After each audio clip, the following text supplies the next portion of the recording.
नमस्कार, आप देख रहे हैं टॉप सीक्रेट और मैं हूं आपके साथ मधु। इस वक्त राहुल गांधी एक ऐसे राजनीतिक संकट से गुजर रहे हैं जहां 1996-97 के आसपास अटल बिहारी वाजपेयी थे। मनोदशा एक जैसी है, तब अटल बिहारी वाजपेयी की और अब राहुल गांधी की। सत्ता संघर्ष तब अटल बिहारी वाजपेयी को बेचैन कर रहा था, अब राहुल गांधी। अटल बिहारी वाजपेयी के लिए जिस तरह उत्तर प्रदेश में सरकार बनाए रखना चुनौती बन चुका था 1996-97 में, उसी तरह राहुल गांधी के लिए कर्नाटक में सत्ता का खींचतान मुसीबत का ऐसा बवंडर लेकर आया है। राहुल गांधी को ही नहीं पता है कि आखिर कर्नाटक में चल क्या रहा है। और कर्नाटक पे आने से पहले 1996-97 की वो कहानी जाननी जरूरी है, जब मायावती और कल्याण सिंह में सत्ता का ऐसा संघर्ष हुआ था कि दोनों एक दूसरे को पछाड़ने में जुटे थे। गठबंधन की सरकार थी, बीएसपी और बीजेपी का गठबंधन था, लेकिन इसके बावजूद दोनों में यानी कल्याण सिंह और मायावती में एक दूसरे को गिराकर सत्ता हासिल करने की रेस थी। क्या हुआ था 1996-97 में, वो आप समझेंगे तो थोड़ा सा कर्नाटक को कनेक्ट कर पाएंगे, क्योंकि जो 1996-97 में कल्याण सिंह ने किया था, कुछ वैसा ही डीके शिव कुमार कर सकते हैं कर्नाटक में। कर्नाटक में 2023 में जो विधानसभा चुनाव हुए थे और कांग्रेस ने स्पष्ट बहुमत हासिल किया था, तब भी डीके शिव कुमार और सिद्धारमैया में रेस थी कि भाई सीएम तो मैं ही बनूंगा। लेकिन राहुल गांधी ने और सोनिया गांधी ने सिद्धारमैया का नाम आगे बढ़ाया।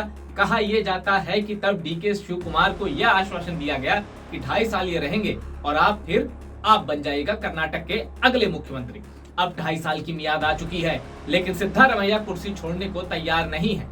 और यही हुआ था 1997 में, जब मायावती और कल्याण सिंह को 6-6 महीने के लिए गठबंधन की सरकार के तहत सीएम बनाया गया था और पहले मायावती मुख्यमंत्री बनी थी। मायावती ने किसी तरह वो सत्ता कल्याण सिंह को तो दे दी, लेकिन उसके बाद कल्याण सिंह के साथ जो हुआ और बदले में कल्याण सिंह ने जो किया, वो उत्तर प्रदेश ही नहीं देश की राजनीति में ऐसी मिसाल अभी तक नहीं। सबसे पहले आपको यह जानना होगा कि 1996 के उत्तर प्रदेश विधानसभा चुनाव के नतीजे क्या थे। तब उत्तर प्रदेश के साथ उत्तराखंड भी जुड़ा था, इसलिए विधानसभा की सीटें तब 403 नहीं 425 होती थी। बीजेपी ने 174 सीटें पाई, समाजवादी पार्टी ने 110 सीटें, बहुजन समाज पार्टी ने 67 सीटें और कांग्रेस के खाते में गई 33 सीटें। अब चूंकि गेस्ट हाउस कांड हो चुका था, इसलिए समाजवादी पार्टी और बहुजन समाज पार्टी के एक साथ आने का तो सवाल ही नहीं।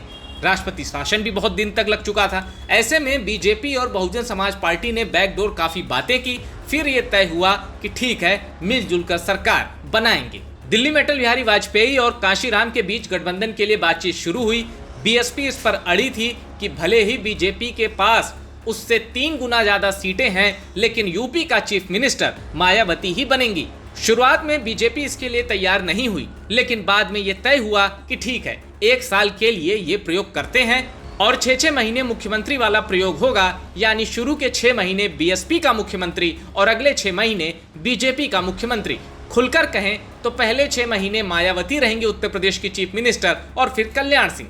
काशीराम के इस फॉर्मूले को पूरा करने के बदले बीजेपी ने यह कहा कि विधानसभा का जो अध्यक्ष होगा वो हमारा होगा। काशीराम इसके लिए मान गए और इस तरह 21 मार्च 1997 को पहले 6 महीने के लिए मायावती यूपी की सीएम बन गई। शुरुआत के 4 महीने तो सरकार ठीक चली, लेकिन उसके बाद दिक्कतें आनी शुरू हो गई और जैसे जैसे 6ठा महीना करीब आने लगा, बीएसपी और बीजेपी के बीच तल्खी बहुत बढ़ गई। छोटी छोटी बातों पर तकरार शुरू हो चुकी थी, लेकिन मायावती ने जो टाइम दिया था उस पर अपना पद छोड़ दिया। 21 सितंबर 1997 को कल्याण सिंह उत्तर प्रदेश के मुख्यमंत्री पद की शपथ लेते हैं और सीएम बनते ही मायावती सरकार द्वारा लिए गए कई फैसलों को पलटना शुरू कर देते हैं। इसके बाद तो बवाल और बढ़ जाता है। 19 अक्टूबर 1997 को बीएसपी ने इस सरकार से समर्थन वापस ले लिया। अब बीएसपी के बगैर सरकार टिक तो नहीं सकती थी, लेकिन कल्याण सिंह को पता था मायावती ऐसा करेंगी और इसलिए कल्याण सिंह ने पहले ही बीएसपी, कांग्रेस, जेडीयू इन सब में शामिल विधायकों को तोड़ दिया और वक्त आने पर अपना बहुमत भी साबित कर दिया था।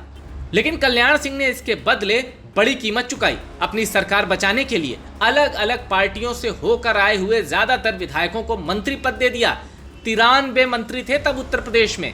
इतना बड़ा मंत्रिमंडल शायद कभी नहीं हुआ। 6 महीने के लिए मुख्यमंत्री बनने वाला ये प्रयोग 8 महीने में ही धराशायी हो गया और अब कर्नाटक भी ऐसे ही प्रयोग की वजह से एक नए सत्ता संघर्ष का गवाह बन रहा है।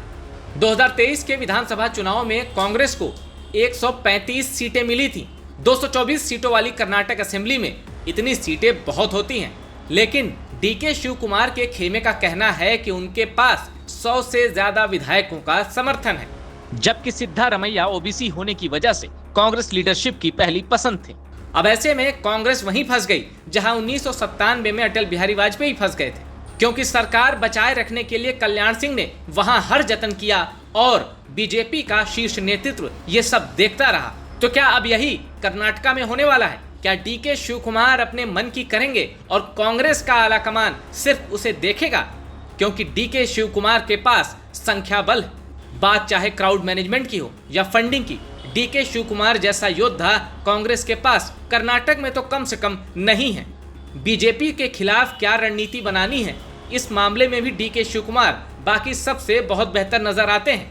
और अगर 2.5 साल वाले फॉर्मूले में दम है तो अब सिद्धारमैया की बजाय डीके शिव कुमार को कर्नाटक का मुख्यमंत्री बनाए जाने की पहल कांग्रेस के आलाकमान की ओर से कर देनी चाहिए। वैसे भी मल्लिकार्जुन खड़गे इस बारे में चौंकाने वाला बयान दे चुके हैं। खड़गे ने कहा कि ये सब आलाकमान तय करेगा।